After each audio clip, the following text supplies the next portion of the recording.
बहुत तकलीफ है और नहीं हो रहा काम, बहुत दिनों से लगे हो नहीं हो रहा, हरा मूंग ले जाओ।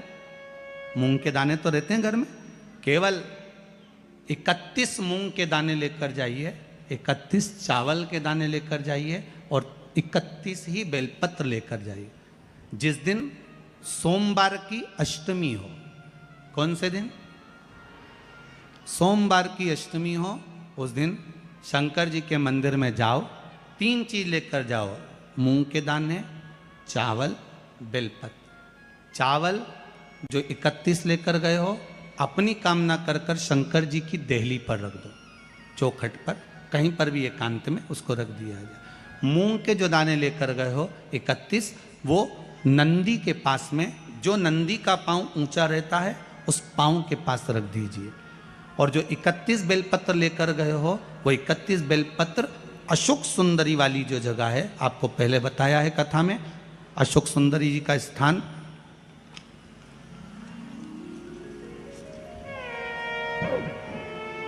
ये शिवलिंग, ये जलाधारी जहाँ से पानी बहता है, उसके बीच में एक मोटी सी लाइन होती है, जो शंकर भगवान की छोटी लड़की अशोक सुंदरी का स्थान है। शिव जी के 13 बच्चे हैं, 13 बच्चे में सबसे छोटी लड़की अशोक सुंदरी यहीं पर विराजमान होती है, जहाँ से पानी नीचे गिरता है। प्रत्येक शिवलिंग के सामने एक मोटी सी लाइन होगी, उस मोटी सी जो लाइन है अशोक सुंदरी, वहाँ पर जो 31 बेलपत्र लेकर गए हो, अपनी कामना कर कर पीला चंदन, लाल चंदन लगाकर उस पर समर्पित करते जाओ। उसकी डंडी जहाँ से पानी बहता है उस ओर होना चाहिए। आप निवेदन कर कर देखो, एक सोमवार की अष्टमी पर कर कर देखना, दूसरी सोमवार की अष्टमी आएगी, अपने आप आपका काम हो गया होगा। बाबा से निवेदन तो करो, क्यों भटक रहे? शिव शंकर जपूं तेरी माला, भोले बाबा जपूं तेरी माला, भोला सब दुख काटो, ओ भोला सब दुख काटो। आप उससे निवेदन करेंगे, प्राप्त होगा। शिव तत्व में जो सुख है वो सुख कहीं नहीं।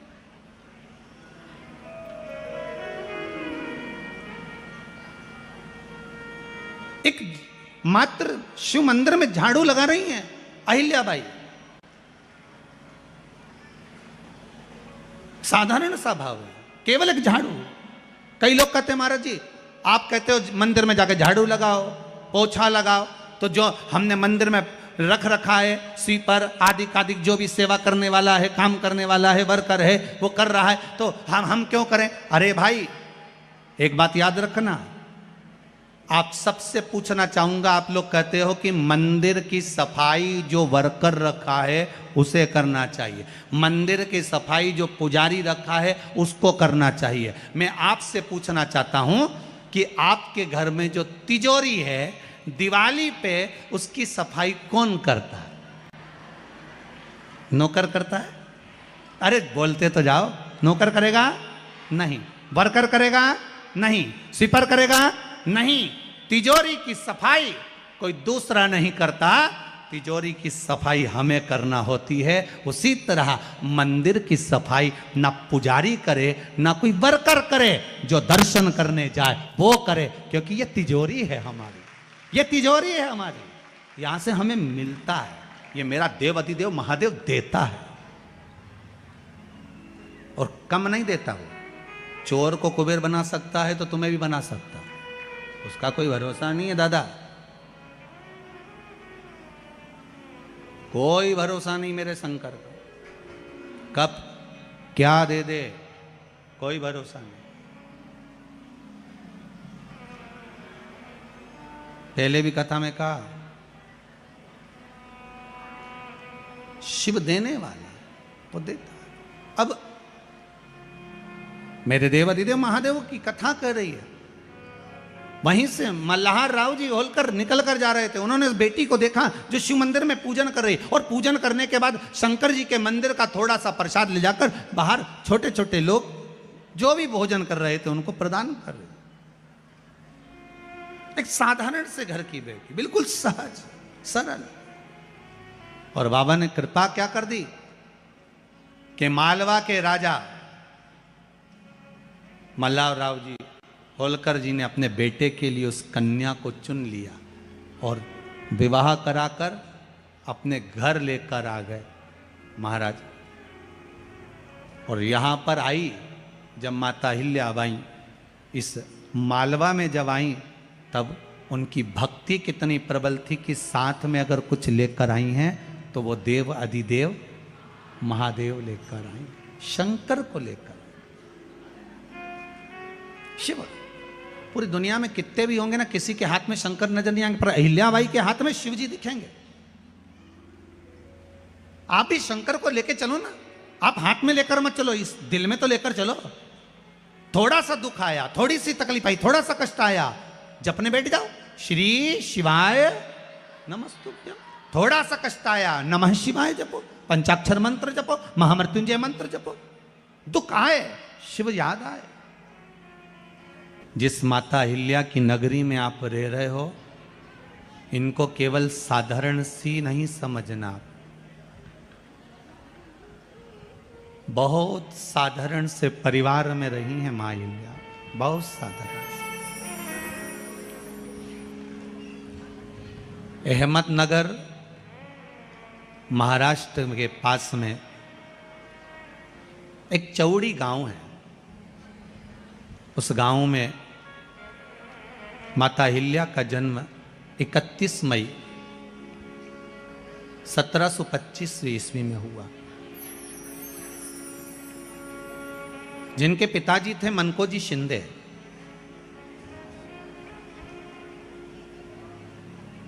और माता थी सुशीला देवी। कहते हैं सुशीला देवी, माता अहिल्या की जो माता जी थी, सुशीला देवी के गर्भ से संतान नहीं थी। फिर मनकोजी शिंदे एक साधारण से परिवार में रहते थे और बड़े प्रेम से शिव की आराधना करते थे। आज भी चौड़ी गांव में एक शिव मंदिर है जिसकी आराधना स्वयं मनकोजी शिंदे किया करते थे। पूरी दुनिया में किसी भी माता के मंदिर में जाना, किसी भी अन्य मूर्ति का दर्शन करना, किसी भी चौराहे पर जाकर राजनेता का दर्शन करना, किसी की मूर्ति लगी हो उसका दर्शन करना, पूरी भारत की भूमि पर घूम आना, चाहे बड़े से बड़े संत का दर्शन करना, चाहे बड़े से बड़े साधु जन का दर्शन करना, बड़े से बड़े सन्यासी का दर्शन करना, तुम्हारी मर्जी पड़े जिस राजनेता का दर्शन करना, जिस जगह पर जाकर दर्शन करना, चौराहे पर, मंदिर में, देवालय में, जहां जाकर दर्शन करना। पूरी भारत की भूमि पर केवल एक राजमाता थी, जो थी माता अहिल्या। केवल एक, जिनके हाथ में कोई दूसरा कुछ भी नहीं था, ना पेन था, ना कागज था, ना कोई इशारा था, ना कोई जाने की राह थी। केवल एक चीज थी उनके हाथ में देव अधिदेव महादेव का शिवलिंग था, केवल एक। और आप तो राजवाड़ा के करीब में रहते हो, कभी राजवाड़ा में जाकर वहां पर पुराने अगर कागज मिल जाएं तो उस कागज पर पढ़िएगा। उस कागज पर कभी भी मां अहिल्या शिंदे का आदेश, मां अहिल्या होलकर का आदेश नहीं है। उस कागज पर आप पढ़ेंगे, अगर जाकर राजवाड़ा के क्षेत्र में आप जाकर कभी पुरातत्व में जाकर पढ़ेंगे तो उस पर लिखा है शिव आदेश। वहां पर माता अहिल्या कभी नहीं लिखती थी कि मेरा आदेश, माता अहिल्या लिखती थी शिव का आदेश। क्योंकि माता अहिल्या जानती थी कि जब मुझे दुख आया है, एकांत में बैठकर मैंने शिवलिंग की जब आराधना करी है, तो मेरा शंकर मेरे सामने आकर कहता है तू क्यों चिंता करती है, मैं खड़ा हूं, तू बैठ आगे। ये मां अहिल्या, ये माता अहिल्या।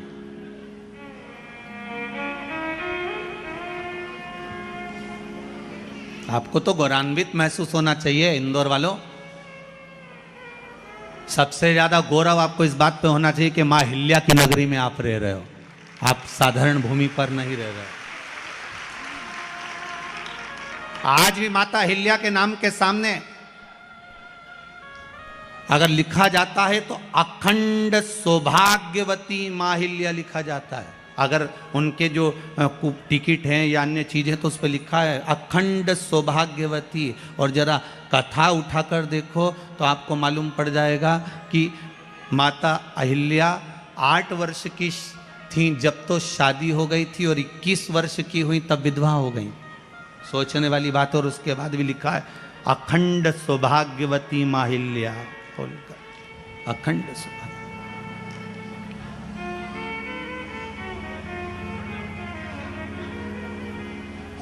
तो भी लिखा हुआ। क्या दुख आएगा मनुष्य के जीवन में? मानव के जीवन में दुख क्या होता है? माहिल्या का चरित्र कभी स्मरण कर कर देखिए। जब जब जीवन में दुख आया, 8 वर्ष की आयु में शादी हो गई, 21 वर्ष की आयु में विधवा हो गई और थोड़ा ही समय निकला था, बेटे को राज सत्ता पर बिठाया, मालूम पड़े बेटा भी शांत हो गया, अकेली रही। एक बार माता अहिल्या से पूछा गया, पिता ने पूछा पत्र लिखकर, बेटी अहिल्या तुझे अगर चिंता हो इस मालवा के क्षेत्र में जाने पर, तुझे अगर टेंशन हो इस मालवा की भूमि पर, तेरा पुत्र चले गया, तेरा पति चले गया, तेरा ससुर चले गया, तू अकेली बची है अहिल्या, अगर तुझे चिंता हो तो तेरा पिता बैठा है। तब माता अहिल्या ने पत्र लिखकर भेजा, मेरे पिता का भी पिता मेरा महादेव मेरे साथ बैठा है, तुम क्यों चिंता करते हो, मेरा देव महादेव मेरे साथ है। जब माता अहिल्या को इतना भाव था कि मेरा महादेव मेरे साथ है, तो इंदौर वालों चिंता करने की जरूरत नहीं, तुम्हें रत्ती भर की भी। क्या किसको रोइए, चादर तान के सोइए, आग लगे बस्ती में और तुम रहो मस्ती में। अपने को टेंशन वेंशन नहीं करना। 7 दिन की कथा है, घर वालों को कह देना, देख रहे भैया मैं तो चली वृंदावन राणा, मेरे तो भाग जगे और राणा जी तेरे मेलों में आग लगे, हमें कोई फालतू टेंशन देना मती। 7 दिन की कथा है। कोई कह रहा था गुरुजी अब इस बीच में शादी ब्याह भी बहुत सारे हैं, तो हमने कहा मना नहीं है, शादी ब्याह बहुत सारे हैं, हमें भी ये देखना है कि तुम्हारी रिश्तेदारी उनसे है कि इनसे है, हमें तो ये देखना। और हम तो पहले भी कहें आपसे, हमारे 2 ही रिश्तेदार। मनुष्य और पशुओं के बीच गहरा नाता रहा है, जैसे एक्विस एसिनस, प्यारा जीव। इसके कई रूप हैं। वाह सासू माँ, क्या एक्विस एसिनस पैदा किया है आपने। हमारे 2 ही रिश्तेदार, एक हमारे भोले बाबा, एक हमारे भोले बाबा, और दूजी गौरा रानी सरकार, हमारे 2 ही रिश्तेदार। हाँ, तुम्हारे ज्यादा हो तो बात दूसरी है, पर हमारे तो जो दुख में साथ दे वही रिश्तेदार। बोलो सही है कि गलत है? मालूम पड़े दुख पड़ा भारी और रिश्तेदार पहले चले गए, मालूम पड़े भाग के गए, अब कौन साथ दे रहा है? अभी इतना कोरोना महामारी फैली, इतनी फैली, जगह जगह जगह जगह कमरे तक नहीं मिल पाए, दवाई तक नहीं मिल पा रही थी। लोग साहब को फोन लगा रहे थे, पर आखिरी में जब कोई काम नहीं आया तब मेरा उज्जैनी नरेश महाकाल का नाम लिया गया और उसने सब रोग मिटा दिया।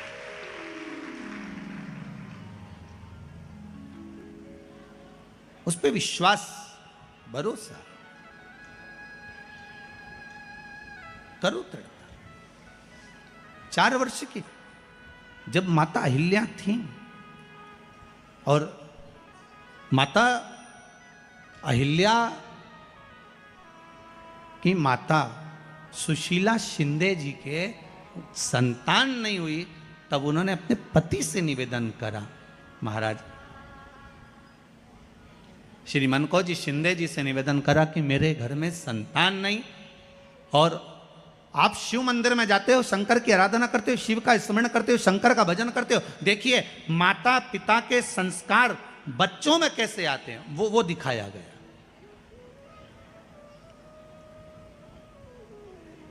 प्रहलाद का चरित्र भी ये कहता है कि माता गर्भ से थी, देवऋषि नारद लेकर गए, उन्होंने जो ज्ञान देना प्रारंभ करा तो गर्भ में जो बालक था उसने आते से ही भगवान के नाम का एहलाद करा और बालक प्रहलाद हो गया।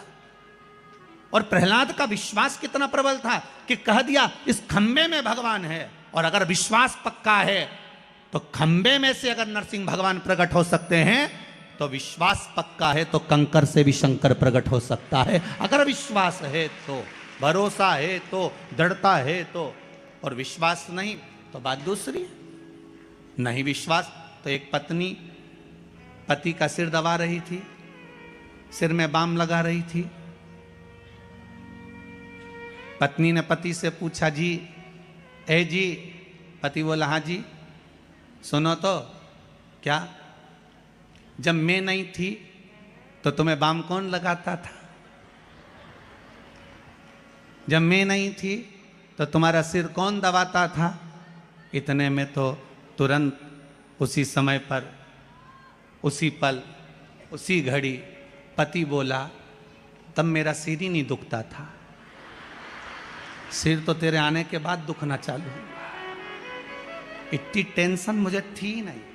दोस्त आते थे, गाड़ी बुड़ बुड़ करते, लेके जो जाए राजवाड़ा में जाके पोहा खाए, मैं तुरंत आधी रात।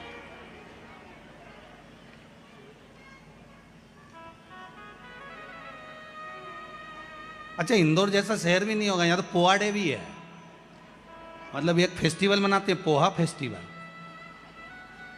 हम तो क्या अपन सब मालवा के हैं रे, दाल बाफला फेस्टिवल भी बनाओ रे एक आध बार। तो यहाँ तो उत्सव है, हर चीज का आनंद है। विश्वास है तो कंकर में शंकर है, विश्वास है तो खंबे में नरसिंह भगवान है, विश्वास है तो जल में गंगा है, गंगा जल, और विश्वास नहीं तो कोई नहीं। मानो तो मैं गंगा माऊं, ना मानो तो बहता पानी। अब ये तो आपके ऊपर है, आप चाहें तो बहुत दूर जाकर भगवान को ढूंढना चाहोगे, और नहीं तो आपके ही पास में, आपके ही घर में, आपके ही करीब में, आपके ही हृदय में शिव तत्व बैठा है, शंकर विराजमान।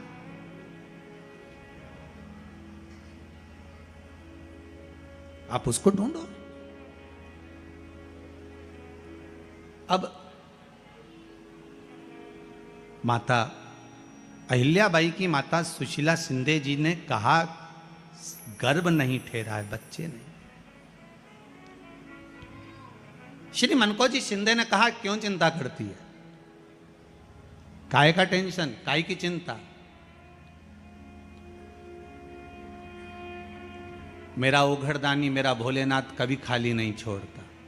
सब सफेद आंकड़े की जड़, जिस नारी का संतान नहीं हो, गर्भ नहीं ठहरा हो, सफेद आंकड़े की जड़, जिस देव अधिदेव महादेव की कथा जिस तुम्बरुका जी ने श्रवण कराई है, शंकर भगवान जिनके सामने बैठकर शिव पुराण की कथा सुन रहे हैं, उन तुमरुका जी का नाम लेकर शिवलिंग पे से 21 बार घुमाकर मंदिर में ही कमर पर 7वें दिन रजस्वला धर्म के जो बांध लेता है, और एक पीपल का पत्ता अवधूतेश्वर महादेव का नाम लेकर शंकर पर चढ़ाकर उसको गाय के दूध में उकाल कर रात्रि को दोनों पति पत्नी अगर पीकर सोते हैं, 3 महीने में भगवान भोलेनाथ उसकी गोद भर देते हैं। ये शिव तत्व। शंकर देता जरूर है। माता अंजना के यहां स्वयं शिव महापुराण की कथा कहती है, स्वयं शास्त्र वर्णन करता है, माता अंजना माता के गर्भ से संतान नहीं हुई। 42 वर्ष की माता अंजना हो गई थी, और 42 वर्ष की होने के बाद भी माता अंजना के गर्भ से संतान नहीं थी। जब संतान नहीं हुई तब बार बार निवेदन करा महाराज केसरी से, तब नहीं संतान हुई, तब अपने पिता से जाकर निवेदन करा, पिताजी गौतम बाबा से निवेदन करती है माता अंजना कि मेरे गर्भ से संतान नहीं, मुझे औलाद नहीं, क्या करूं? तब गौतम बाबा ने कहा एक पार्थिव शिवलिंग का निर्माण करो, मिट्टी का शिवलिंग बनाओ, उसकी पूजन करो। और माता अंजना उस मिट्टी के शिवलिंग के पूजन में ऐसी लीन हो गई, ऐसी लीन हो गई कि मिट्टी का शिवलिंग का निर्माण करती, पूजन करती। एक बार देवाधिदेव महादेव ने कह दिया, जाओ पार्वती जरा जाकर पूछो कि अंजना को चाहिए क्या, अंजना माता को चाहिए क्या। अच्छा, सारे देवताओं को सबसे ज्यादा टेंशन देवाधिदेव महादेव से रहता है, क्योंकि ये बिना सोचे बिना समझे किसको क्या दिया है कोई भरोसा ही नहीं होता। एक बार तो ब्रह्मा जी ने खुद ने कह दिया, साहब हमको तो इस्तीफा दे दो, हमको नौकरी करना ही नहीं बैकुंठ में बिल्कुल भी। तो भगवान विष्णु ने पूछा हुआ क्या? बस प्रभु, राजा श्वेत की अंतिम समय, प्राण छूटने का दिन, उसको यमराज लेने के लिए गए और देवाधिदेव महादेव वहां खड़े हो गए और क्या कहे, लेके मत चले जाना, उसकी अंतिम सांस, और क्या कहे, लेके मत जाना। और मेरा बेटा जब लाने लगा तो उसके प्राणों को हर लिया, यमराज ही मर गया। फिर मेरी पोती गई मृत्यु देवी, उससे कहा उठा ला राजा श्वेत को, वो राजा श्वेत को जैसी मृत्यु देवी ने फांस डाली, भगवान शंकर ने उसको भी मार दिया। अब बताओ, सूर्य नारायण भगवान बोले कि मेरा बेटा भी मर गया, मेरी पोती भी मर गई, अब बताओ क्या करें। तो भगवान ब्रह्मा जी ने शंकर जी से जाकर कहा, भोलेनाथ ये आपकी आदत बहुत गलत है, जब इसको मरना था तो आपने क्यों बचाया? शंकर जी बोले मेरे मंदिर में बैठा था, जगह तो देखो कि कहां बैठा है।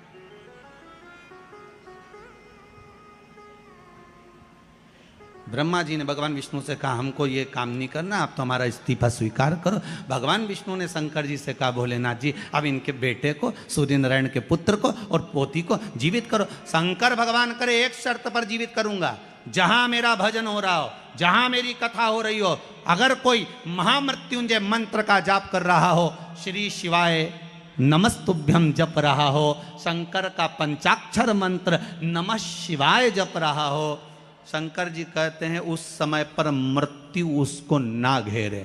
तो इतने में सूर्य नारायण भगवान कहते हैं शपथ लेता हूं, संकल्प लेता हूं, जहां आपका नाम होगा, अगर पर कोई मरने का भी समय आ गया तो पहले आपसे पूछा जाएगा उठा ले, तुम बोलोगे तो बात दूसरी है। शंकर जी बोले हम बताएंगे तो उठाना, हम बोल दें अगर ये शंकर जी का नाम जप रही है और पड़ोसन नी जप रही है तो हम इशारा कर देंगे बाजू वाली को उठा लो। तुम टेंशन मत ले रहो, तुम तो शिव जपो,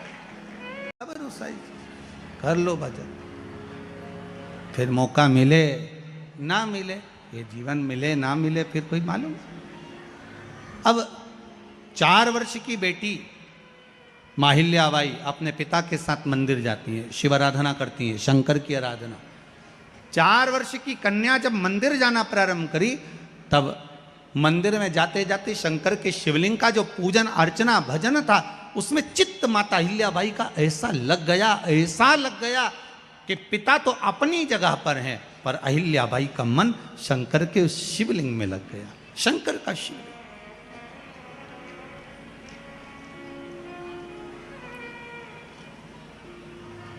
किसी भी शिवलिंग को कभी हल्का मत समझना, चाहे तुम्हारे घर में विराजमान एक छोटा सा कंकर का भी शिवलिंग है, चाहे पारद का हो, पीतल का हो, स्फटिक का हो, चाहे मोती का हो, किसी शिवलिंग को कभी हल्का मत समझना। किसी शिवलिंग, किसी मंदिर में जा रहे हो, शंकर के शिवलिंग को कभी हल्का मत समझना कि ये प्राण प्रतिष्ठा अभी हुई है या प्राण प्रतिष्ठा इस मंदिर की तो अभी हुई है, ये नया मंदिर है, ये पुराना मंदिर है। नहीं नहीं नहीं, शंकर शंकर है, शिव शिव है। मंदिर भले नया हो पर देवाधिदेव महादेव तो पुराना ही है, वो कहाँ से नया हो गया, वो तो पुराना है।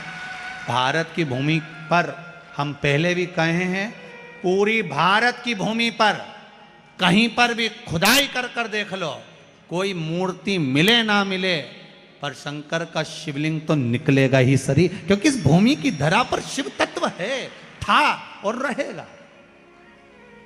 वो तो इस शिव महापुराण की कथा को लोगों ने छुपा दिया था, दबा दिया था, इसको लोग बाँचते नहीं थे, इसको लोग सामने लाते नहीं थे। हाँ, रामायण भागवत सब होती थी, गीता आदि सब हुई, पर शिव पुराण को दबा दिया, इसको छुपा दिया। इसको बताया नहीं गया। पर इसके जब उपाय, इसका जो क्रम चालू हुआ तो कई कई लोग आप लोगों के बीच में भी बैठे होंगे, ऐसे कई लोग बैठे होंगे जिन्होंने पशुपति व्रत करा होगा, ऐसे कई लोग बैठे होंगे जिन्होंने शंकर के उपाय करे होंगे, और केवल एक को नहीं, ना जाने कितनों को लाभ हुआ होगा, ये शंकर ही जानता। अगर शिव पुराण के उपाय आपने नहीं करे होते या शंकर की कथा में मन नहीं लगा होता तो पहले दिन की कथा में इतने ढेर भरे कभी नहीं आते तुम। तो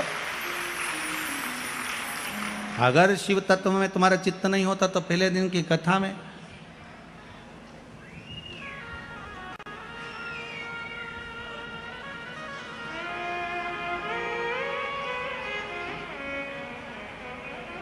डूम लगा है ना, अभी तीसरे की तैयारी इधर बाजू में खसकने वाला है। तो चिंता मत करो, तुम्हारे लिए व्यवस्था।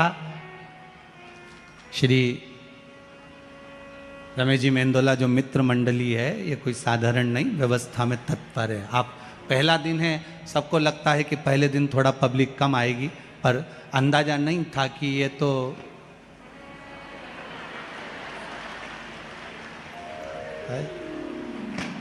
अब अंदाजा हो गया कि ये सब पगले हैं।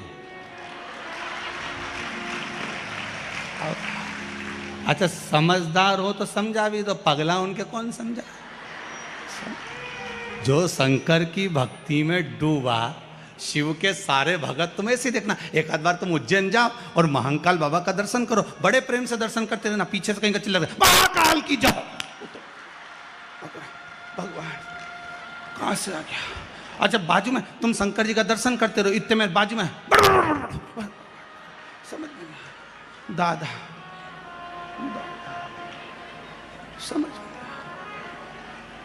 अच्छा, अपन उनका मुंह देखो, वो अपना मुंह देखे, महाकाल जी इन दोनों को देखे कि कितना जोरदार जोरदार पगला आया है। मेरे ही है, जैसे भी है, मेरे अपने हैं। महादेव को भी लगता है। एक बार जब दक्ष प्रजापति का सिर कट गया, अग्नि में गिर गया, अग्नि में शीश गिरा, अब देवता कह रहे हैं कि इनको जीवित करो। शंकर जी बोले कोई जीवित हो, अग्नि में सिर गिर गया, अब कहां से जीवित होगा, तो इसको बकरे का मुंह लगा दो। तो अपने ससुर को बकरे का मुंह लगा दिया। अब बकरा कोई हिंदी बोले कि अंग्रेजी बोले। अब इंदौर का भी बकरा नहीं था कि मालवा बोल ले, मालवी बात, तो वो कहीं ना हिंदी बोले ना अंग्रेजी बोले ना मालवी बोले। अब बकरा तो कैसे बोले, अब बकरा बब्बा बब्बा करे। शंकर भगवान इतने खुश। भगवान विष्णु ने पूछा तुम इतने खुश कभी नहीं दिखे, आज पहली बार इतने खुश कैसे दिख रहा। शंकर भगवान बोले मेरा ससुर कितनी जोरदार स्तुति कर रहा है, इससे जोरदार कोई स्तुति कर ही नहीं सकता। तो क्या ये बब्बा बब्बा कर रहा बकरा है, ऐसा तो बोलेगा ही सही। तो भगवान विष्णु वाले भले कुछ भी बोल रहा है, पर मुझे तो लग रहा है कि मेरी स्तुति कर रहा है। शंकर जी ने कह दिया मेरे मंदिर में आकर जो भी बम बम बम बम बोलेगा मैं समझ जाऊंगा मेरा ससुरा किया है। और जितनी माताएं मंदिर में जाके बम बम बोलती हैं, शंकर जी समझ जाते सास भी आई है। तो तुम चिंता मत करो, तुम तो बम बम बोले, बस बाबा से अपने मन की बात कहते रहो, बाबा आपकी मन की बात सुनता रहेगा, आपके मनोरथ पूर्ण करता रहेगा। 4 वर्ष की कन्या मां अहिल्याबाई शिव की आराधना में डूब गई। छोटा सा शिवलिंग पिताजी ने लाकर दे दिया, और उस शिवलिंग की आराधना में माता अहिल्याबाई जो डूबी 8 वर्ष की माता अहिल्याबाई एक दिन शंकर के मंदिर में झाड़ू लगा रही थी, बुआरी लगा रही थी, शिव मंदिर में बुआरी लगा रही। और शिव मंदिर में जब झाड़ू लगा रही, बुआरी लगा रही हैं महाराज, उसी समय पर शिव मंदिर की भक्ति में जब अहिल्याबाई इतनी डूब गई कि उनको भान नहीं कि कौन आ रहा है कौन जा रहा है। वहीं से मल्हार राव जी होलकर जो इस मालवा के राजा थे, यहां से निकल कर जा रहे थे पुणे के लिए। गांव में रुके थे अहिल्याबाई के। 8 वर्ष की लड़की जब मंदिर में पोछा और झाड़ू कर रही थी तो मल्हार राव होलकर जी को लगा कि ये मेरे बेटे के लिए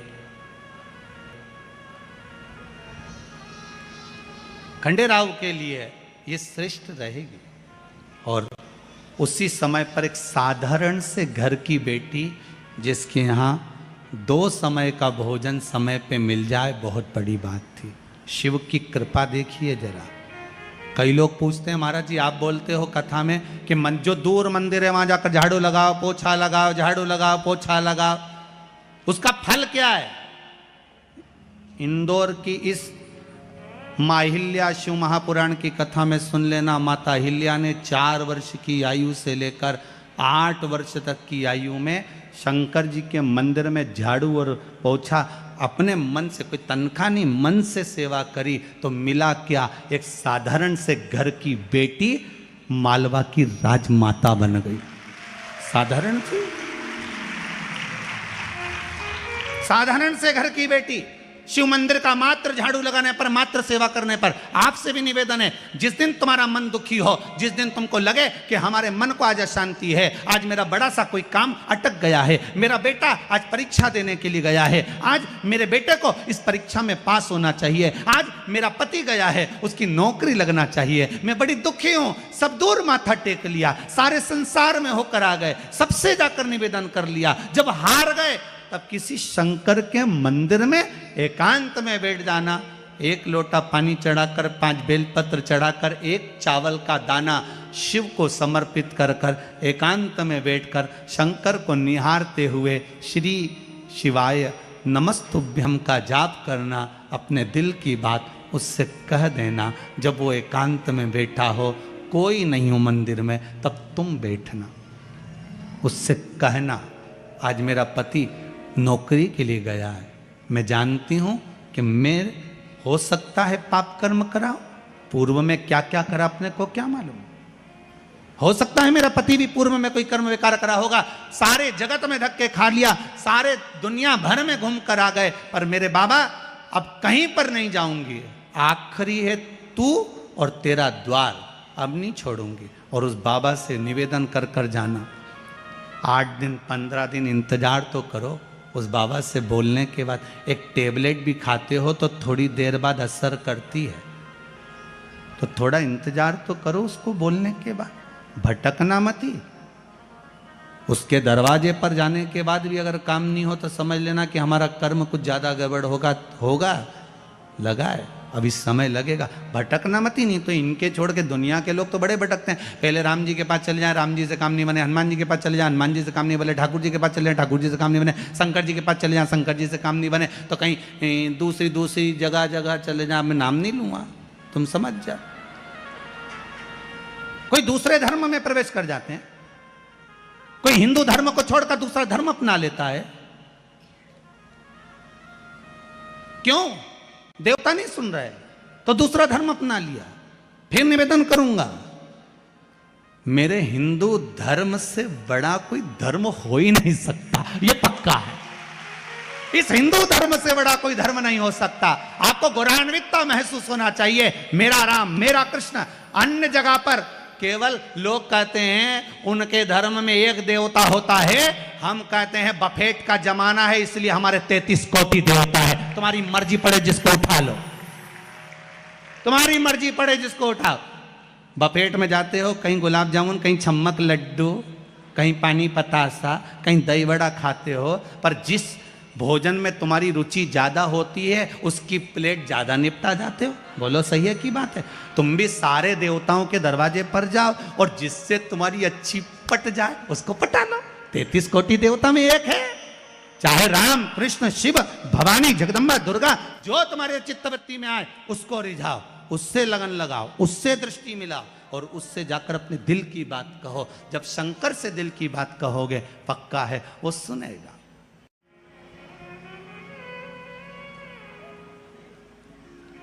जैसे देवराज नाम का ब्राह्मण चोरी कर कर लाता, मंदिर में गया, कभी भगवान के मंदिर नहीं गया, पर आज शरीर में जब ताप आया शिव मंदिर में पहुंच गया। और देवराज नाम का ब्राह्मण जब मंदिर के अंदर गया, वहां शिव महापुराण की कथा चल रही थी, थोड़ी देर की, एक क्षण की, एक पल की कथा सुन ली और कथा सुनी, चित्तवृत्ति में बैठी। उसके बाद में जो प्राण छूटे, प्राण छूटने के बाद देवराज नाम का ब्राह्मण जब मरा, प्राण छूटे, उसको कोई चोरी करने वाला कपट करने वाला, छल करने वाला, बेईमानी करने वाला, इसको तो नरक जाना था। पर इसको लेने भी कौन आया? देव अधिदेव महादेव नंदी लेकर आए इसको लेने के लिए। तो पार्वती जी ने पूछ लिया, भोले बाबा सुनो तो, ये तो पापी है, इसने पाप करा है, चोरी करी है, छल करा, बेईमानी करी, कपट करी, और आप इसको नंदी पर लेकर जा रहे हो, क्यों? शंकर भगवान कहते हैं, पार्वती ये देवराज नाम का ब्राह्मण जिसने चोरी करी है, शंकर जी के मंदिर में जाकर था ये प्राण त्याग रहा है, वहां पर बेलपत्री का वृक्ष है, उस वृक्ष के नीचे मरा है, इसलिए कैलाश जाएगा, ये कहीं नरक नहीं जाएगा, ये कैलाश की होगा, ये बेलपत्री के वृक्ष के नीचे मरा, बेल के वृक्ष के नीचे गया, इसलिए ये कैलाश जाएगा। आज भी नियम है, कोई मरता है उसको लेकर जाते हैं, राम नाम सत्य बोलते लेकर जाते हैं, शमशान में जाने पर एक जगह पर उसको विश्राम दिया जाता है। इधर देते कि नहीं देते? इंदौर में देते हैं, एक जगह पर विश्राम दिया जाता है, अर्थी को उतारा जाता है, उतारा करा जाता है, यहाँ उतारो, यहाँ विश्राम दे दो।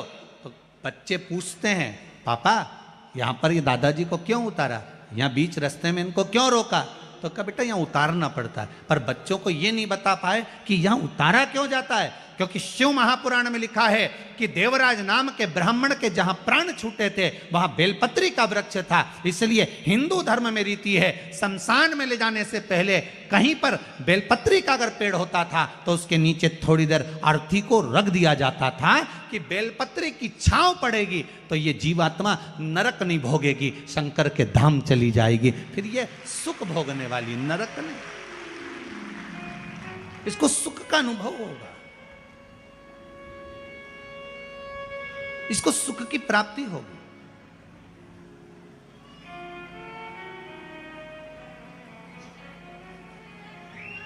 ऐसे कई कई प्रसंग लोगों, बच्चों को आज तक नहीं मालूम कि ये होता क्यों है। बस उतारा कर दो, बस उतार दो इसको, बस इसको नीचे सुला दो, अर्थी को यहां रख दो। पर क्यों रखते हैं, क्या कारण है अर्थी को रखने का, क्यों विश्राम दिया जाता है, किस लिए दिया जाता है? उसका भान होना चाहिए कि यहां बेलपत्री का वृक्ष होना चाहिए, जिस वृक्ष की छांव में जब अर्थी को रखा जाए तो वो जीवात्मा तर जाए।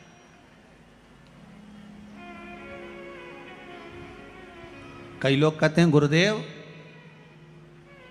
कई लोग तो कहते हैं कि जब व्यक्ति मरता है तो उसकी आत्मा तो चली जाती है परमात्मा की ओर, फिर उसका लाभ क्या हुआ नीचे रखने का? गरुड़ पुराण कहती है जब किसी के प्राण छूटते हैं, छूटने के बाद उस जीव आत्मा को 10 दिन तक घर की अटारी पर रखा जाता है। कितने दिन रखते हैं? 10 दिन घर की अटारी पर रखकर उस जीवात्मा को दिखाया जाता है कि तेरे परिवार वाले रो रहे कि नहीं रो रहे, भोजन कर रहे कि नहीं कर रहे, तुझे याद कर रहे कि नहीं कर रहे, उस जीवात्मा को दिखाया जाता है। जब किसी के प्राण छूटते हैं वो जीवात्मा शमशान के विश्राम स्थल तक, कौन से स्थान तक? जहां अर्थी को उतारा गया है उस स्थान तक घर से जीवात्मा वहां तक जाती है। विश्राम स्थल के बाद में शंकर भगवान उसको संभालते हैं, जीवात्मा वापिस उसकी अटारी पर आ जाती है। 10 दिन तक गरुड़ पुराण कहती है 10 दिन तक जीवात्मा अटारी पर रहती है। कितने दिन रहती है? 10 दिन। और 10 दिन के बाद में जब जीवात्मा चली जाती है तब जाकर फिर लोग अपना अपना क्रम करते हैं। इसीलिए तो 10वें दिन वो कहते हैं ना, वो घाट पे जाके होता है, क्या होता है? घाटे का काम। घाटे का काम नहीं है, जो मरा उसको घाटा ज्यादा लगा,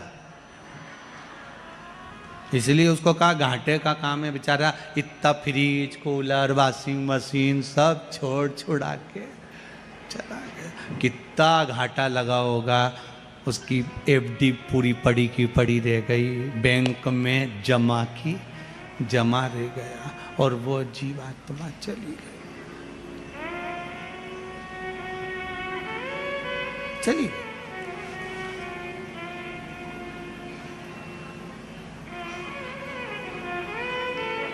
सब पर डर गए, सब डर गए। और जाएगा जब यहां से कुछ भी ना पास होगा, 2 गज कफन का टुकड़ा तेरा लिबास होगा। क्या रहेगा? सब ब्रांडेड पहनने वाले भी, कुर्ता ब्रांडेड, जूते कंपनी के, घड़ी कंपनी की, यहां तक का सोना लिया तो वो भी कंपनी का, हर चीज कंपनी की पहनी है। पर आखिरी में जब मरोगे, मरने पर जो कफन पहनाया जाएगा वो कौन सी कंपनी का होगा, लिख के जरूर जाना कागज में कि रेमांड का पहनाना, कि इस कंपनी का पहनाना। नहीं, तुम तो पूरी जिंदगी तो कंपनी कंपनी करो, मरने पर कौन सी कंपनी? वह कंपनी का है। इसीलिए फिर निवेदन, अंत समय प्रभु आना। सबको याद है? सबको याद है? गाओ जरा। अंत समय प्रभु वचन दिया तो निभाना पड़ेगा। आए ना आए प्रभु कुटुंब हमारा, आए ना आए प्रभु कुटुंब कबीरा, आपको प्रभु जी आना पड़ेगा, आपको प्रभु जी आना पड़ेगा। अंत समय प्रभु आना पड़ेगा, वचन दिया तो निभाना पड़ेगा। भगवान बस इतनी सी कृपा है। ये पीपल का वृक्ष, ये आंवले का वृक्ष, ये बेलपत्री का वृक्ष, ये वो देव वृक्ष हैं जिनका सुख मनुष्य को प्राप्त हो सके, मनुष्य को प्राप्त हो सके। आप थोड़ा प्रयास तो करो, प्रयास करो। कभी लगे गुरुदेव आज हमारे को बहुत थकान लग रही है, शरीर बेकार लग रहा है, सिर दर्द हो रहा है, शरीर में बेकार बहुत कष्ट उत्पन्न हो रहा है। पीपल के पत्ते की 5 पत्ते पीपल के थाली के अंदर रखो और उस पे भोजन करो, शंकर जी का कुंद कैश्वर महादेव का नाम लेकर। कौन से महादेव? एक बार जम के बोलिए, कुंद कैश्वर।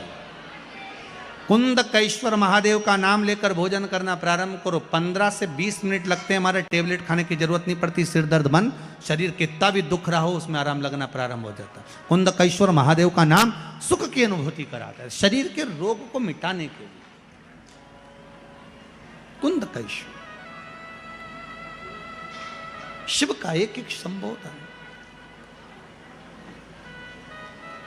एक झाड़ू लगाई, पोछा लगाया उस कन्या ने, माता हिल्याबाई ने, और मल्हार राव जी अपने बेटे के लिए पसंद कर लिया और विवाह हो गया। श्री खंडेराव जी के साथ में जब विवाह हुआ, मालवा की महारानी बन गई। और देखिए शंकर साथ में लेकर आई। आपसे भी निवेदन है, मेरे शिव को भूल मत जाना, मेरे शंकर को अपने हृदय में बिठा कर रखा, बिठा कर रखिए।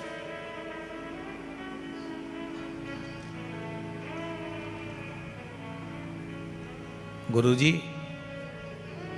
ये कथा तो हमको याद रहती नहीं है, सुनने का फायदा क्या है? हम कहते हैं 6 महीने पहले जो खाया, 6 महीने पहले जो खाया,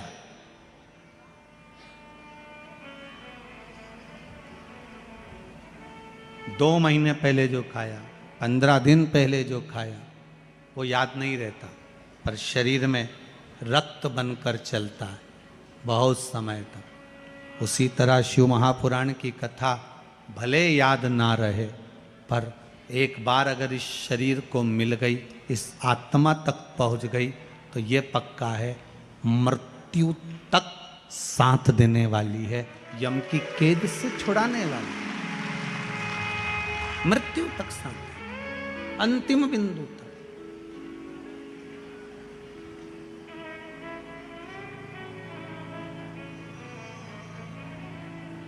देवराज ब्राह्मण, चोरी करने वाला ब्राह्मण, वो देवराज जो चोरी कर कर धन लाया था। हाँ, होता है, कभी कभी योग संजोग होता है, ब्राह्मण होकर ब्राह्मण कर्म से वंचित हो जाता है जीव, ये पूर्व के कर्म के अनुसार। इसलिए आपको बार बार कहते हैं, मत बुरे कर्म कर बंदे वरना पछताएगा, भगवान की आंखों से तू बच नहीं पाएगा, तू बच नहीं। इसीलिए बार बार कहते हैं, तेरा क्या होगा रे कालिया, होगा क्या, कब तक बचेगा और किससे बचेगा? शंभू से बचना, कौन जाने।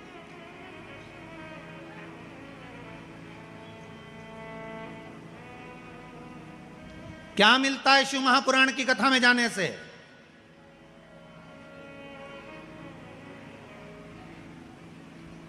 क्या प्राप्त होता है शिव महापुराण की कथा में जाने से? अरे गुरुजी, आप कहते हो शिव पुराण की कथा में जाओ, हमारी तो चप्पल चली गई। क्या मिलता है शिव पुराण की कथा में जाने से? कोई कहेगा हमारा कोई सामान चले गया। हम तो आपसे हाथ जोड़कर निवेदन करते हैं, पहले भी करा, कुबेरेश्वर महादेव की कथा में आपको बोला था कि जितने लोग कथा सुनने आओ, कोई भी सोना चांदी की रकम लेके मत आओ, यहाँ आओ तो लेकर मत आओ, यहाँ आओ तो मेरे ओघड़ दानी मेरे शंकर का आशीर्वाद लेकर जाओ। तुम्हारे सोना और चांदी से महत्वता नहीं। क्या मिलता है शिव पुराण की कथा में जाने से? क्या होगा शंकर की कथा में जाने से? क्या मिलेगा हमें शिव महापुराण की कथा में जाने से? तो जो कहे आपसे कि शिव महापुराण की कथा में जाने से क्या मिलता है, उससे कहना एक बार सुन ले, 3 महीना इंतजार कर ले, 3 महीने की ये तारीख लिख के रख लेना कि शिव महापुराण की कथा कामना कर कर बस कथा सुन ले और उसके बाद अपने कार्य में लग जा। फिर भोलेनाथ जी एक बार अगर हाथ पकड़ लिए फिर नहीं छोड़ेगा, ये पक्का है। मतलब शिव पुराण की कथा एक बार अगर जो जाकर बैठ गया, कथा का रसतत्व श्रवण कर लिया, शंकर की कथा, कहीं मैं तो कहूंगा कई कई माताओं ने पशुपति व्रत इसलिए करे होंगे इंदौर के लोगों ने कि हम सीहोर नहीं जा पा रहे, पर सीहोर का कुबेरेश्वर महादेव यहाँ कथा सुना दे। ये कई कई लोगों ने विचार करा होगा, कहीं भोलेनाथ ने सुना होगा। इसलिए आदरणीय मंदोला जी के चित्तवृत्ति में, आदरणीय विजयवर्गीय जी की चित्तवृत्ति में वो कथा बैठ गई, और बैठने के बाद वो कथा अगर हो रही है, मेंदोला जी करा रहे हैं, विजयवर्गीय जी करा रहे हैं, मित्र मंडली करा रही है, इस कथा को अगर करा रहा है तो मेरा भोलेनाथ करा रहा है, और वो केवल आप लोगों के लिए करा रहा है कि आपकी चित्तवृत्ति में शिव है। चित्तवृत्ति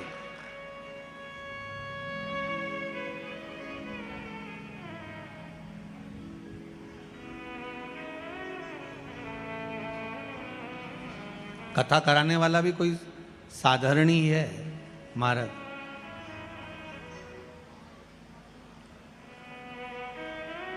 आप सब तो पलंग पर सोते होगे, पर मुझे कल मालूम पड़ा कि आदरणीय श्री रमेश मेंदोला जी, उनके कक्ष में जहाँ निवास करते हैं गुरुदेव, पलंग पर नहीं सोते, भूमि का शयन करते हैं। ये संत का ही स्वभाव नहीं तो क्या, भूमि का शयन करते हैं।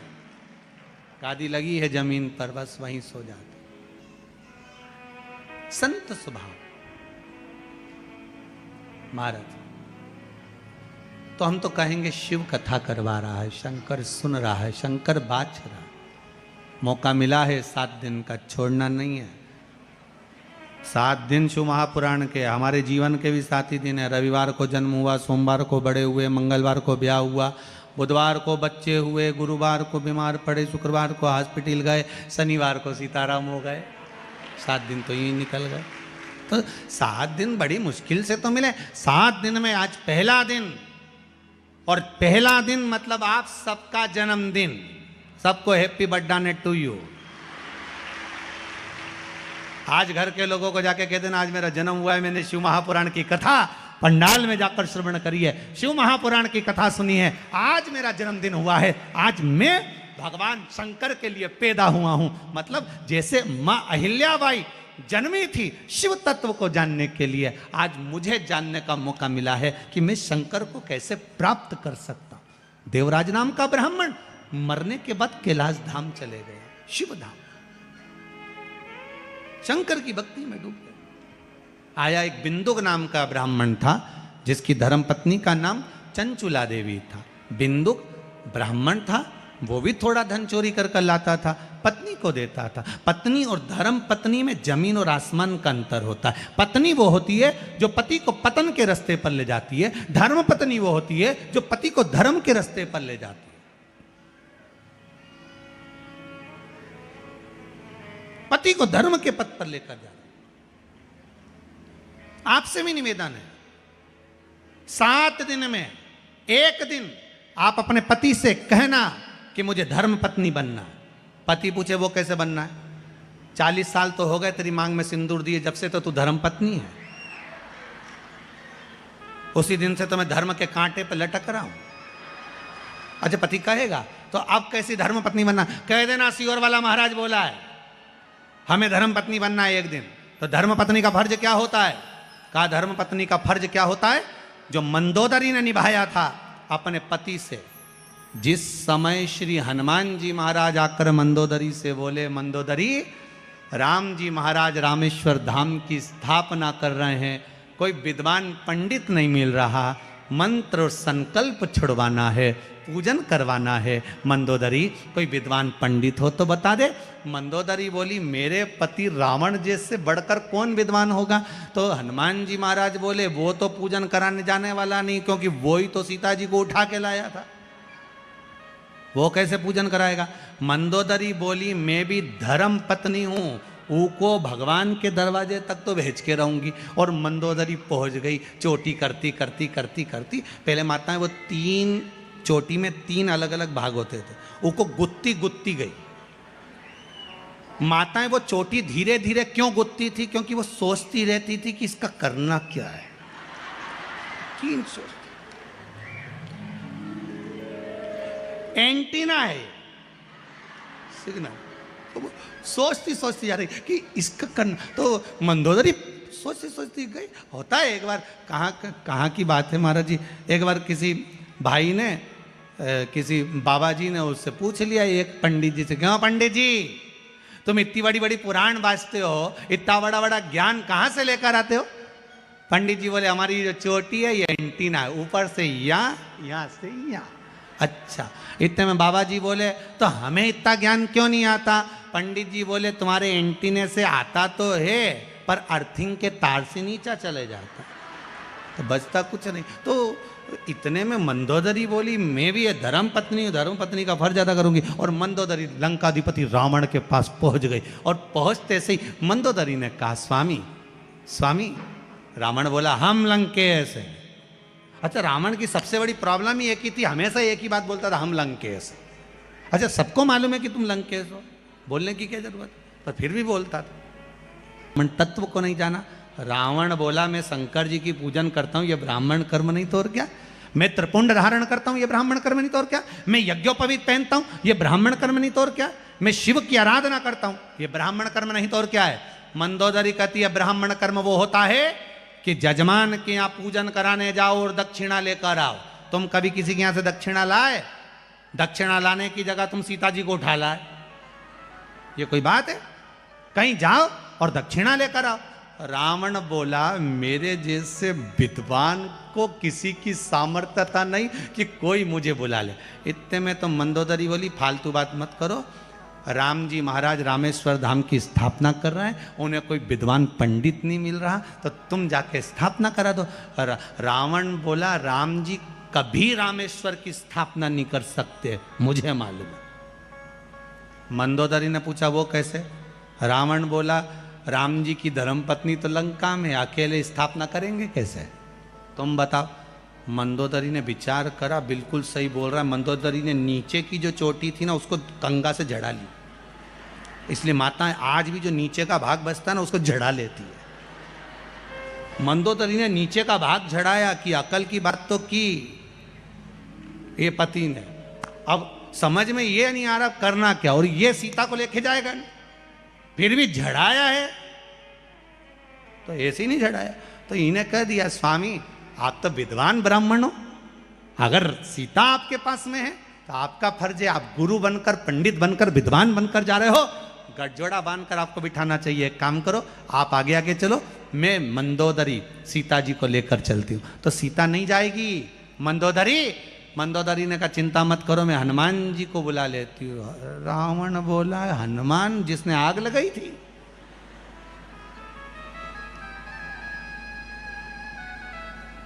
मंदोदरी बोली हाँ वही हनुमान।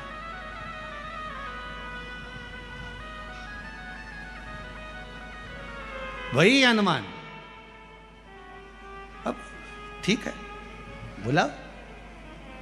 हनुमान जी महाराज ने कहा आप चलिए। रावण चला, मंदोदरी ने सीता जी को पालकी में बिठाया, हनुमान जी की साक्षी में लेकर गए, गठजोड़ा बांध कर बिठाया।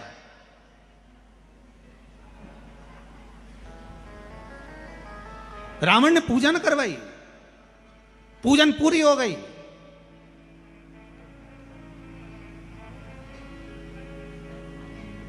पूजन पूरी। राम जी ने रावण के चरण धुलाए, प्रणाम करा। रावण ने आशीर्वाद दिया विजय भव।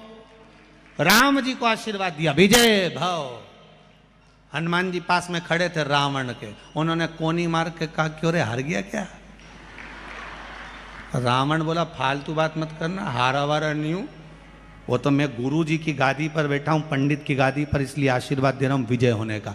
मेरी जगह कोई भी होता तो यही आशीर्वाद देता, इसलिए मैंने विजय होने का आशीर्वाद दिया। युद्ध के मैदान में तो इससे लड़ूंगा पक्का है, पर आशीर्वाद विजय होने का दिया। रावण ने कहा दक्षिणा, राम दक्षिणा दो। राम जी बोलते हैं मांग लीजिए दक्षिणा, क्या चाहिए पंडित जी मांग लीजिए। कहीं ऐसे नहीं मांगूंगा, दक्षिणा तुम्हारे कानों में बोलूंगा, तुम किसी को बताओगे नहीं। रावण बोला, राम जी बोले कोई बात नहीं, कानों में आकर मांग लीजिए, पर मांगना वही जो मेरे पास में है। रावण बोला चिंता मत करो, वही मांगूंगा जो तुम्हारे पास में। रावण राम जी के कानों के पास जाकर कपड़ा डालकर धीरे से कानों में बोले मुक्ति दे दे, मुक्ति। तुम क्या सुने? नुक्ति है क्या? जम के तो बोलो मुक्ति, नहीं तो तुम समझ लो बेसन की नुक्ति, बाद में पेट में दुखती हो। तो वो नुक्ति नहीं मांगी, मुक्ति मांगी है। महाराज मुक्ति चाहिए। तथास्तु। मेरे राम जी बोले प्रभु आपने क्या मांग लिया? रावण कहता है बस यही चाहिए। तो राम जी कहते हैं इसको देने के लिए मुझे आना पड़ेगा। तो रावण कहता है जभी तो मुक्ति मिलेगी जब राम सामने होगा, मुक्त हो जाऊंगा मैं। राम सामने होना चाहिए, बस वो मुक्ति चाहिए। धर्म पत्नी का फर्ज मंदोदरी ने अदा करा, आप भी करो। 7 दिन आपके पति कथा में नहीं आए, 7 दिन जितनी कथा यहां से सुनकर जाओ, 3 बजे से 6 बजे तक यहां सुनो, रात्रि को 9 बजे से 12 बजे तक उनको सुनाओ, सुनाओ उनको।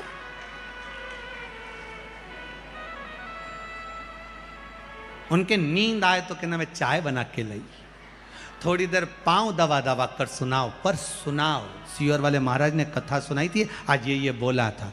एक बार हमको याद है, यही इंदौर की बात, पहले एक बार जब कथा करने आए तो बहुत पहले की बात है, तो वहाँ कथा करने जब पहुँचे तो एक माता ने कहा गुरुजी आज मेरा पति भी कथा में आया। हमने कहा कहाँ है? तो क्या वो है। हमने उससे पूछा भाई तो इतने दिन तक तो कथा में नहीं आया, 3 दिन निकल गया, चौथे दिन कैसे आया? उसने कहा गुरुजी रात को 9 से 12 सुनने से अच्छा है दिन में 3 से 6 सुन लूँ। तो मुझे विश्वास, आप तो कथा कहो, सुना। सुनो, कथा सुनो।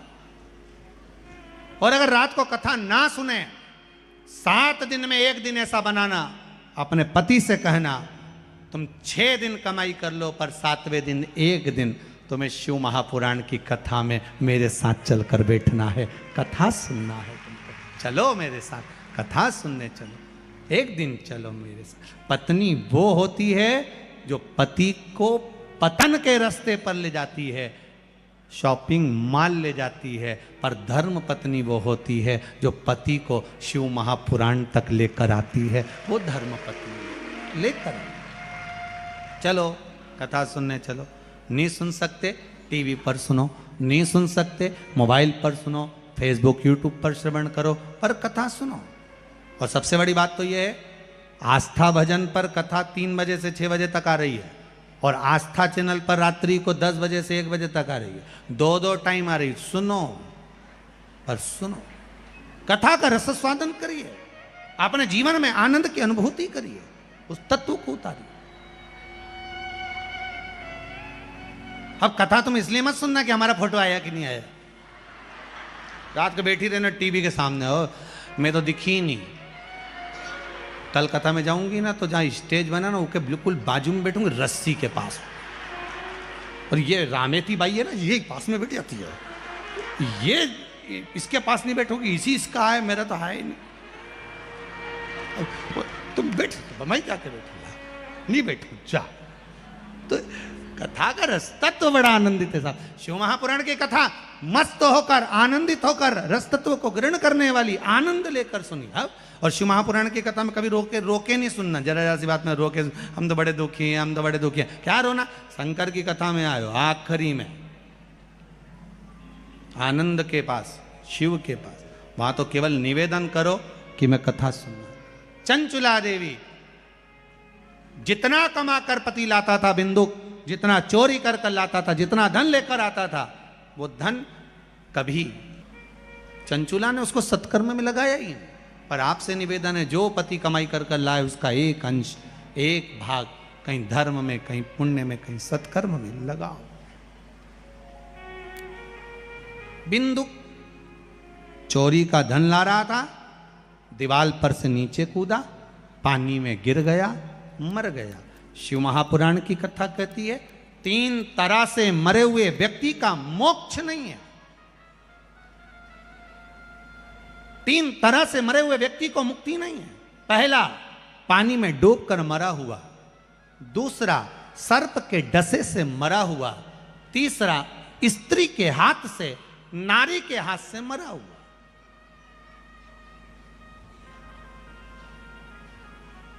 ये कई लोगों की बड़ी बड़ी विचित्र, कई लोग कहते हैं हम तो बड़े परेशान हो गए, हम तो मर जाएं, हम तो जा रहे हैं ना, अब तो कुआं में कूद के मर जाएंगे। हमने कहा फैशन चेंज करो, कब तक कुआं में कूदोगे? जब देखो जब कुआं में कूदना, ये फैशन। अब मरने का फैशन, रस्सी बांध के मर जाओ, ये फैशन थोड़ा चेंज करो ना। ओल्ड फैशन है, कोई न्यू लेकर आओ। तो क्या गुरुजी आप बता दो नया फैशन मरने का। हमने कहा शंकर जी का इतना भजन करो, इतना भजन करो, इतना भजन करो कि शंकर की भक्ति में लग जाओ और उसी का भजन करते करते प्राण छूट जाए, तो मरना। फिर एक बार ऐसे मरो मरो मरो, सब कोई कहे मर के देखे कोई, मरो तो ऐसा मरो कि फिर संसार में जन्म ना होई। जब भगवान का भजन करते करते मरोगे तो चल जाएगा। पर शिव महापुराण की कथा करी, पानी में डूब के मरोगे तो मोक्ष नहीं मिलेगा, नरक नहीं मिलेगा, स्वर्ग नहीं मिलेगा। ना नरक ना स्वर्ग, प्रेत की योनि में भटकते रहोगे। हवा के रूप में प्रेत की योनि में भटक रहे, भूत बन गए, प्रेत बन गए, प्रेत की योनि पड़ गई, पानी में डूबकर मर गए, सर्प के डसे से मर गए, प्रेत योनि, स्त्री के हाथ से मर गए, प्रेत योनि में। कई लोग कहते हैं गुरुजी मैं उसको बहुत चाहूं, ओ की तो शादी हो गई, मैं तो उसके चक्कर, स्त्री के चक्कर में मरेगा, भूत बन जाएगा। बिल्कुल मत मरना, छोड़ो प्लान। क्या मरना? आग लगे बस्ती में, अपन रहो मस्ती में, क्या किसको रोइए, चादर तान के सोइए। कभी टेंशन लेना मत, कभी मत लो, जो होगा होएगा। जो भोलेनाथ जी चाहेंगे वही होगा। अब सौंप दिया इस, बोलो बोलो जरा, भार तुम्हारे भोलेनाथ तुम्हारे शंभुनाथ तुम्हारे, हे शंकर हे शंभु, अब तुम्हारे भरोसे पर छोड़ दिया। अब क्या सोचना, क्या सोच, अब तो हमें अंतिम बिंदु शिव तक जाना और कुछ भी नहीं। अब हमें कहीं नहीं जाना। चंदन की नाव बनी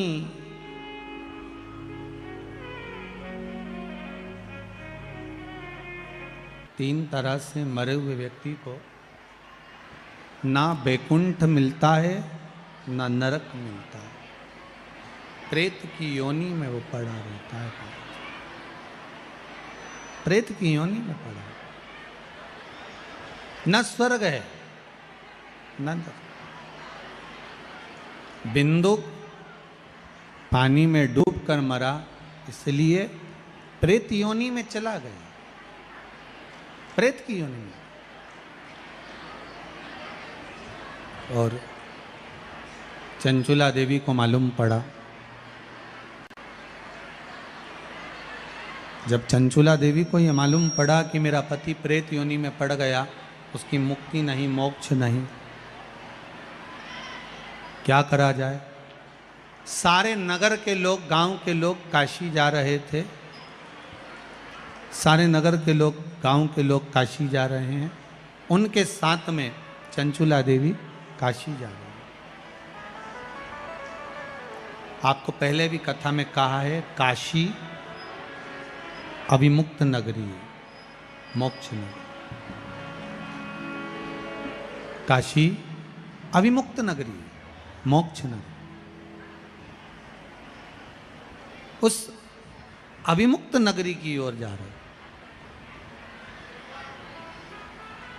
शिव पुराण की कथा कहती है, 2 कदम भी हम अगर शंकर के मंदिर की ओर, शिव के द्वार की ओर बढ़ते हैं तो कहीं हमारा भाग्य प्रबल हुआ होता है, तब जाकर हम शंकर के द्वार पहुंचते हैं।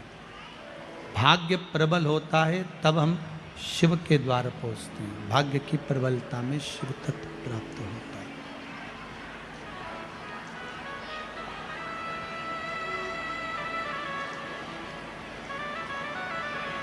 लोग कहते हैं भगवान के मंदिर जाया करो,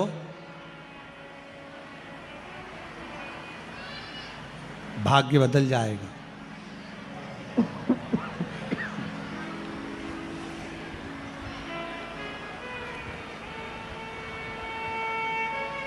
भगवान के मंदिर जाया करो, भाग्य बदल जाएगा।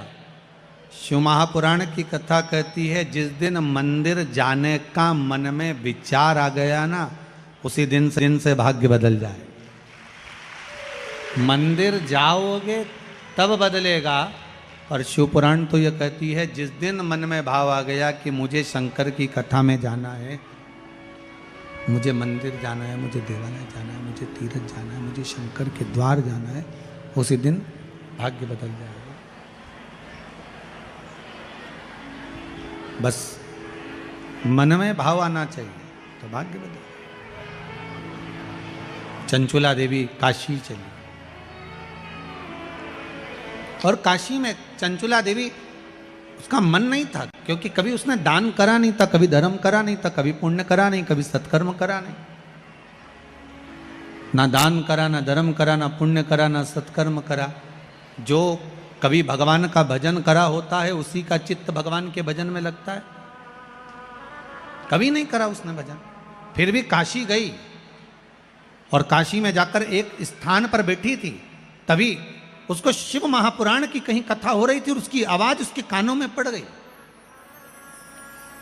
जैसे जंगल में शेर धाड़ता है और छोटे छोटे जो जानवर होते हैं, जीव होते हैं, वो भाग जाते हैं, उसी तरह शिव महापुराण की कथा कहती है कि शिव महापुराण की जहां गर्जना होती है, शंकर की कथा जहां होती है, और जितने दूर तक शिव महापुराण की आवाज जाती है, उतने दूर तक जितना पाप कर्म हो रहा होता है वो सब समाप्त हो जाता है। पाप कर्म समाप्त, छल कपट बेईमानी प्रपंच पाप आदि कर्म समाप्त हो, जितने दूर तक जाओ।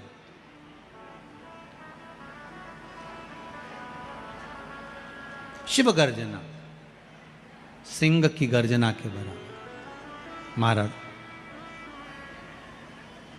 कथा सुनी, मन में शिव समाहित हुआ। कथा क्या देती है? तो कहा शंकर को हृदय में बिठा देती है।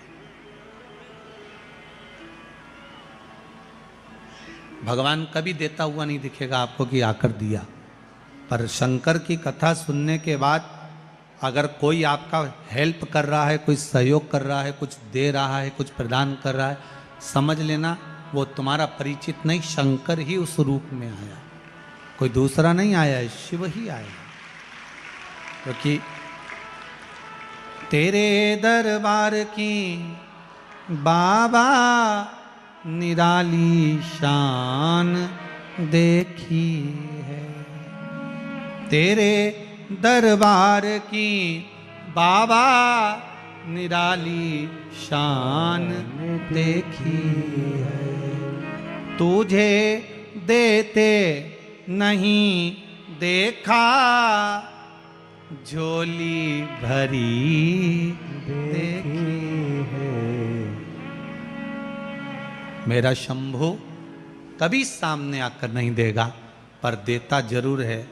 जब लंका अधिपति रावण को सोने की लंका दे सकता है, भस्मासुर को कंकण दे सकता है, तो आप और हमको क्यों ना देगा?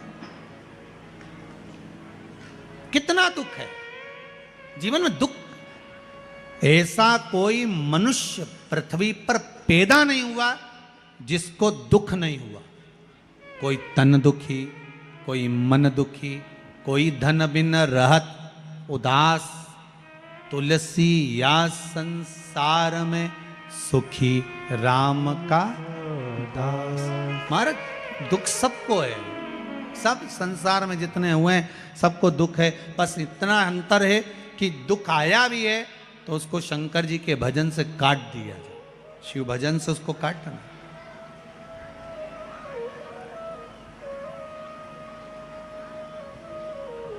इस पत्र में एक माता ने पत्र लिखा है छोटा सा कि गुरुदेव अब इतने लोग बैठे हो, माइक भी पहुंचाएं तो किसके पास पहुंचाएं, और माइक पहुंचेगा तो 1 घंटे में पहुंचेगा। इसलिए नहीं तो हम तो आप लोगों को खड़ा करके बुलवा सकते थे, पर हम नहीं बुलवा रहे। इसमें पत्र में लिखा है, मेरा बेटा 14 साल तक प्रयास करता रहा सरकारी जॉब की, नहीं हुआ, पर 6 महीने पहले बाबा ने कुछ ऐसी कृपा कर दी कि वो बेलपत्री के बीच वाले पत्ते पर जो शहद लगाकर बोला था वो कर कर मेरा बेटा इंटरव्यू में बैठा और आज उसकी सरकारी जॉब लग गई। भगवान की कृपा है, शिव कृपा। और देखो कोई भी पत्र हम साथ लेकर नहीं जाते, ये पत्र आपको यहीं रखे मिलेंगे, पढ़ भी लेना। और हम नहीं ले जाते, पत्रों का ले जाके करेंगे क्या, यहीं रखा।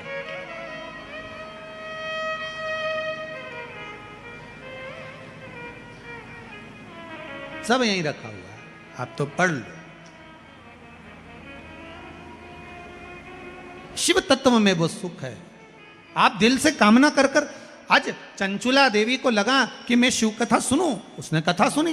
कथा सुनने के बाद वो गंगा जी नहाने के लिए गई, गंगा का स्नान कर कर आ रही थी, शंकर का तत्व उसके हृदय में समाया था। गंगा नहाते नहाते शिव महापुराण की कथा सुनने के लिए जब दूसरे दिन बैठी, बैठते बैठते उसके मन में आ गया, बाबा मेरा मन करता है कि अब जैसा मेरे पति ने प्राण त्यागे मैं भी त्याग दूं, पर मैं प्रेत योनि में ना पड़कर देवताओं के पास जाऊं, ये मेरी अभिलाषा है।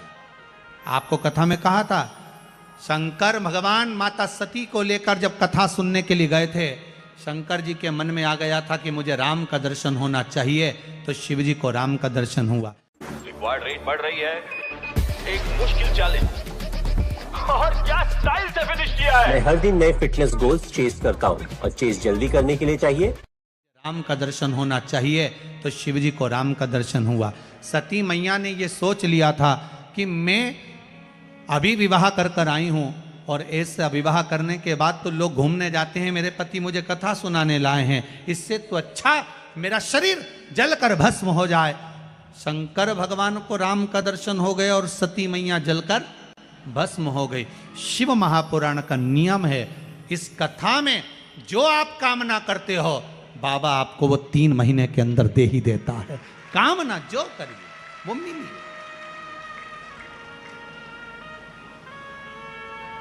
जब जब इस शिव महापुराण की कथा में श्री शिवाय नमस्तुभ्यम आए, उस समय पर आप अपने हृदय के भाव को शंकर से जोड़ने का प्रयास करें कि बाबा अब हमारे पत्र को, हमारे मन की बात को आप धारण कर लो।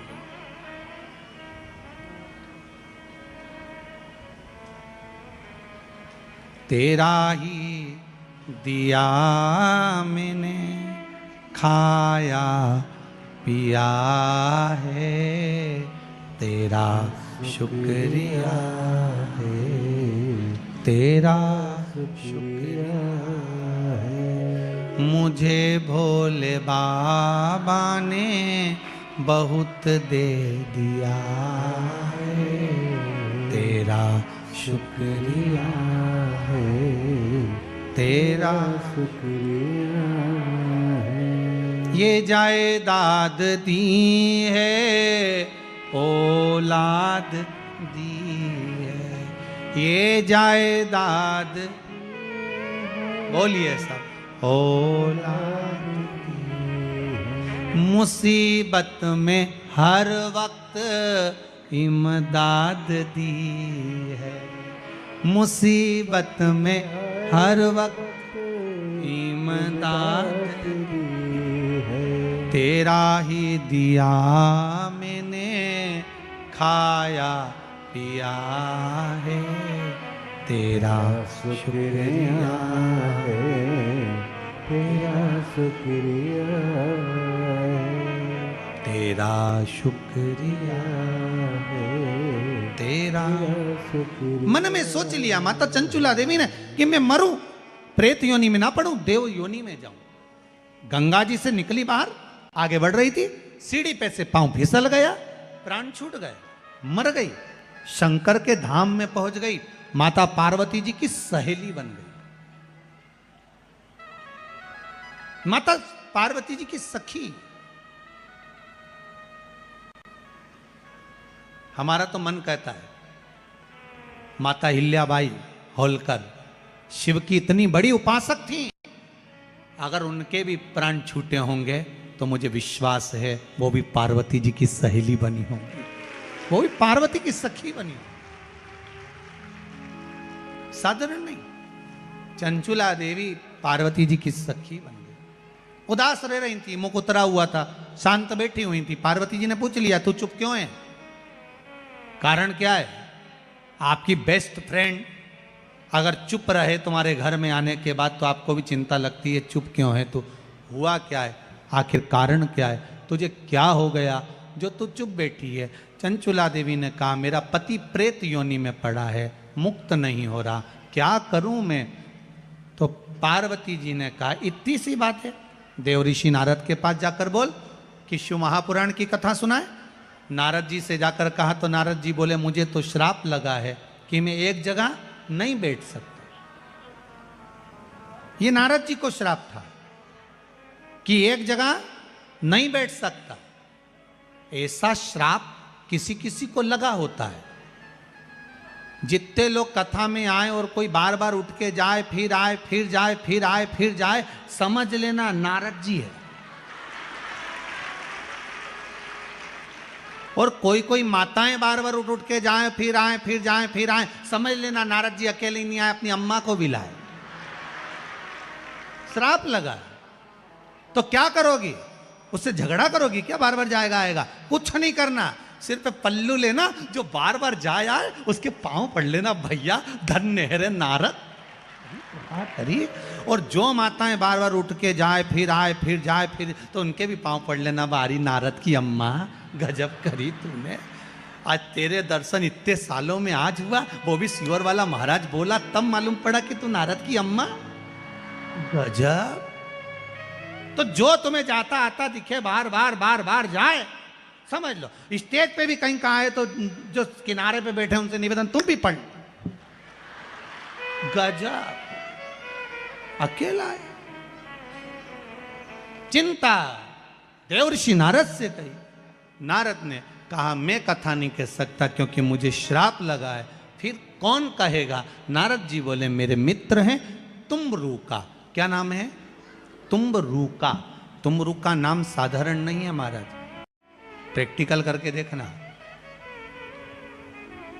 जो बच्चा चिड़चिड़ कर रहा हो, बहुत गुस्सा कर रहा हो, बहुत गुस्सा, जो बहू चिड़चिड़ कर रही हो, जो सास चिड़चिड़ कर रही हो, भाई बंधु कुटुंब कोई चिड़चिड़ कर रहा हो, बहुत क्लेश घर में हो रहा हो, एक कटोरी में पानी लो, तुमरुका जी का नाम लो, शिव जी का नाम लेकर, तुमरुका जी का नाम लेकर थोड़ा सा पानी का आचमन करा दो। 10 मिनट 5 मिनट में एकदम चुप, लड़ी नहीं सकती, गुस्सा आएगा ही नहीं, क्रोध शांत, वो कितनी भी चोटी का से चुप एकदम, वो लड़ाई का जो क्रम होता है ना वो शांत। तुमरुका जी सुख प्रदान। तुमरुका जी बोले कथा तो कह दूंगा, मना नहीं है, पर जोड़े से कौन बैठेगा? शिव महापुराण में कोई जोड़ा से तो भी बैठना चाहिए। जोड़ा कहां से लाओगे? क्या करोगे? चंचुला देवी कहती है मैं क्या कर सकती हूँ, वापिस चली गई। पार्वती जी ने पूछा हुआ क्या? जोड़ा कहां से लाऊं? तू क्यों चिंता करती है, शिव जी की आराधना कर।